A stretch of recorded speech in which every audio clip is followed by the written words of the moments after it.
fisika sendiri itu dibagi menjadi dua, yaitu fisika klasik dan fisika modern.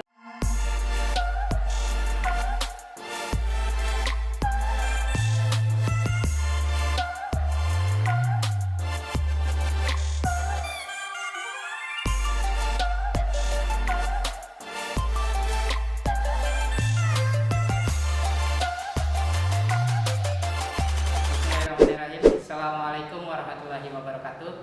Selamat pagi, selamat siang, selamat sore, dan selamat malam. Perkenalkan, nama saya Abdul Rahman. Saya mengajar fisika di SMK Raharjo Mulyo. Materi hari ini adalah materi tentang besaran dan sistem satuan. Kalau kita lihat dari indikator pencapaian IPK-nya, kita ingin mengetahui berbagai macam-macam alat ukur. Di sini selain alat ukur juga mengukur besaran pokok, besaran turunan, serta mengetahui besaran panjang, besaran massa, besaran waktu dalam kehidupan sehari-hari. Kalau kita lihat dari tujuan pembelajaran pada fisika tersebut, kita bisa melihat yang namanya besaran pokok. Besaran pokok itu ada besaran panjang, besaran luas, besaran waktu, di situ ada semua. Dan tujuan selain itu kita bisa melihat dari untuk mengetahui bagaimana sih cara penggunaan dari alat-alat ukur tersebut dan bagaimana sih dalam sistem internasional yang kita gunakan selama ini.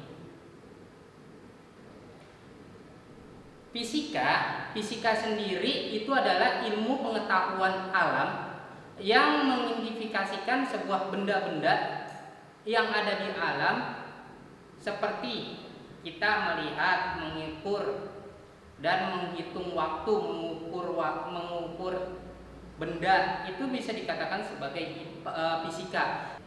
Fisika merupakan ilmu pengetahuan yang berdasarkan pada eksperimen dan pengukuran secara real. Misalnya kayak kita mengukur jangka sorong di SMK itu sering yang namanya jangka sorong di kilometer itu secara real. Nah, fisika sendiri itu dibagi menjadi dua, yaitu fisika klasik dan fisika modern. Kalau kita lihat dari fisika klasik, itu sebelum tahun 1920 itu terkenal pada si hukum Newton. Sedangkan pada setelah 1920 itu terkenal dengan relativitas hukum Einstein. Itu bisa diketahui. Nah, di fisika tersebut itu yang membedakannya apa sih? Yang membedakannya itu adalah suatu hitungan secara real ya. Kalau sudah di Einstein itu relativitas khusus itu dia bisa dimensi waktunya kita bisa hitung juga. Di sini kalau kita lihat nih besaran kalau kita lihat di sini tuh ada yang namanya 10 km.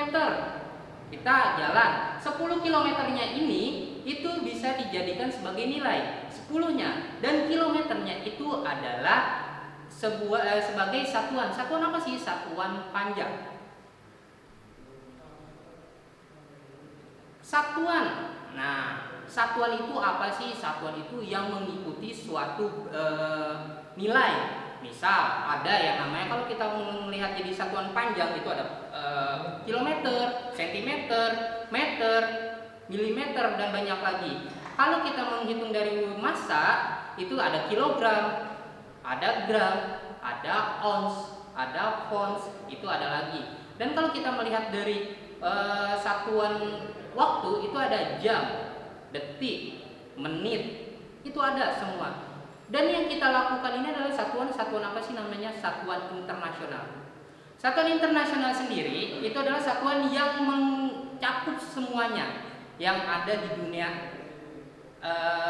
kita, yaitu yang sering digunakan sebagai acuan satuan pada peneliti-peneliti seperti si Einstein, setelah itu Newton, itu menggunakan sistem internasional. Satuannya ada 7 besaran pokok. Kalau kita lihat itu ada besaran pokok. Besaran pokok itu ada 7. Yang pertama ada panjang. Panjang itu dengan satuan meter. Kalau waktu satuannya adalah sekon. Sedangkan kalau kita menggunakannya suhu satuannya adalah Kelvin, berbeda dengan kita. Ini karena menggunakan sistem internasional. Kalau kita lihat ada berapa? Kita tadi baru menyebutkan ada 3, yaitu panjang, ada massa, waktu, ada sekon, suhu, ada Kelvin. Selanjutnya ada apa lagi? Kuat arus listrik. Kuat arus listrik ini apa sih? Ampere. Selesai kuat arus listrik, ada apa lagi sih? Adanya intensitas cahaya. Biasa disebut sebagai kandela satuannya. Habis itu ada apa lagi? Jumlah zat. Jumlah zat sendiri itu adalah biasanya adalah mol.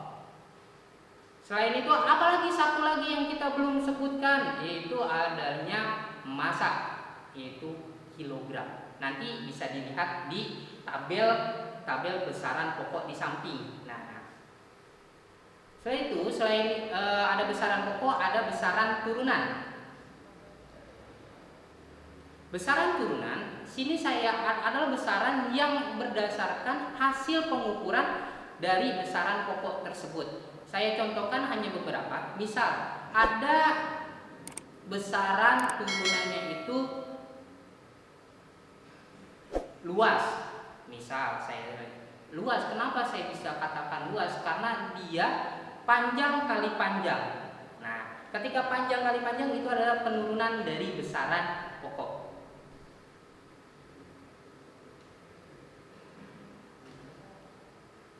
Oke, nanti di sini pun saya akan menampilkan itu tentang besaran-besaran turunan. Lihat di samping kiri saya. Nanti ada tabel yang berkaitan dengan besaran-besaran turunan. Oke, di sini selain besaran turunan ada juga yang berkaitan dengan yang namanya satuan. Satuan di situ biasanya kalian pernah dengar dong, apalagi yang namanya dunia SMK, itu adanya mili, adanya nano, itu akan kita bahas di sini. Oke, alat ukur.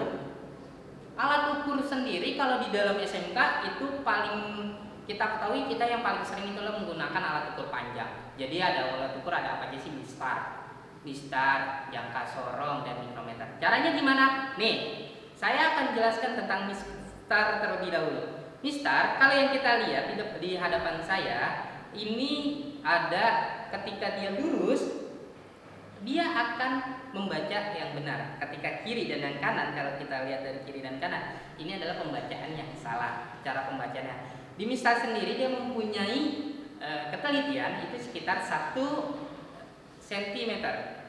Jadi, mohon maaf, 1 mm. Jadi agak sedikit, ya, cukup ketelitiannya agak cukuplah untuk mengukur kertas atau buku.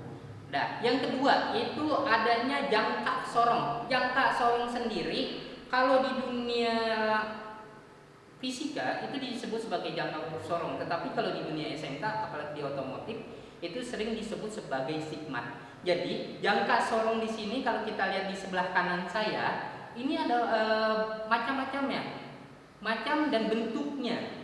Di sini di jangka sorong itu ada rahang atas, rahang bawah, ada pengunci, ada skala nonius, skala utama, dan ada alat untuk mengukur kedalaman. Yang paling belakang ini adalah alat pengukur kedalaman. Selain itu, dia mempunyai ketelitian adalah 0,1 mm di atas ketelitian si mistar. Yang selain itu, cara perhitungannya gimana sih? Nah, kita lihat di sebelah kiri saya. Di sebelah kiri saya ini adalah cara penghitungannya. Cara penghitungannya kita lihat lagi. Ternyata kalau yang kita lihat itu harus sejajar antara, pertama saya jelaskan dari awal. Yang pertama harus sejajar antara skala nonius dengan skala utama. Harus yang pertama sejajar. Mana yang sejajar? Dan itu dijadikan sebagai bilangan komanya yang sejajar. Dan yang paling itu adalah titik 0 ya. Oke? Selain jangka sorong, kita di dalam dunia SMK itu juga ada yang namanya micrometer screw. Micrometer screw itu kalau kita lihat seperti apa sih? Nih gambarnya. Micrometer screw itu ada seperti rahang tetap, arahan gerak, sama dia juga mempunyai pengunci, ada skala radius dan skala utamanya. Dia mempunyai ketelitian adalah 0,01 mm, cukup teliti. Jadi di dalam perhitungan jangka sorong ini adalah yang paling teliti. Dan biasanya ini ketelitiannya ada 2 angka di belakang koma. Selain itu jangka sorong, mikrometer, dan listak itu adalah satuan dalam panjang. Gimana sih kalau satuan dalam massa? Kalau satuan dalam massa, kalau kita lihat di depan saya ini ada yang namanya neraca. Nah, neraca di sini ini ada 2 macam, neraca lengan dan neraca Oghuz. Apa sih yang membedakannya? Yang membedakannya hanyalah kekuatannya saja. Ada yang kapasitasnya sampai 1 kilo, ada yang sampai kapasitasnya hanya 500 gram. Cara perhitungannya gimana sih? Cara menghitung dalam neraca tersebut saya contohkan adalah neraca Oghuz. Neraca Oghuz ini mempunyai 3 lengan. 3 lengan, lengan atas, lengan bawah, dengan lengan yang paling bawah. Jadi kalau secara berurut lengan, kalau kita urutkan itu pertama kita menghitung dari lengan yang paling bawah. Nah, itu satuannya biasanya ratusan. Kedua adalah lengan yang di tengah. Lengan yang di tengah ini adalah lengan puluhan, sedangkan lengan yang paling atas adalah lengan satuannya. Oke. Di sini sampai di sini sudah mengertikan yang namanya neraca seperti itu Oghuz. Dan biasanya ini untuk apa sih? Untuk menimbang. Oke. Kalau selain tadi kita bisa bahas pengukuran panjang, pengukuran massa, sekarang kalau pengukuran waktu itu ada apa aja sih? Yang pertama, yang sering digunakan oleh para olahragawan yaitu dia bisa menggunakan yang namanya stopwatch untuk mengukur waktu. Kalau saya sendiri menggunakan arloji. Arloji di sini untuk mengukur waktu atau mengetahui sekarang pukul berapa atau jam berapa. Dia memiliki perbedaan, yaitu kalau skala ketelitian untuk stopwatch adalah 0,001 second, sedangkan si arloji itu mempunyai ketelitian adalah 1 second. Nah, dari sini tahu kan yang namanya perbedaan antara stopwatch dengan arloji. Oke, mungkin sampai di sini saja pembahasan kali ini. Nanti kamu jangan lupa ya untuk mengerjakan latihan-latihan saya. Latihan saya gimana sih mengerjakannya? Silakan kalian lihat di channel YouTube ini. Nanti ada bisa juga di samping kiri saya. Ini adalah soal-soal untuk pengerjaannya. Kaitannya dengan apa sih? Di samping kiri saya ini ada tentang si jangka sorong, tentang si mikrometer stroke, dan ada yang tentang neraca atau pengukuran massa. Oke, sampai di sini saja materi pembelajaran kali ini. Cukup sekian. Kayaknya nanti kita bisa ketemu lagi di lain waktu. Semoga kalian ini bisa mendapatkan ilmu yang bermanfaat. Terima kasih. Saya ucapkan assalamualaikum warahmatullahi wabarakatuh.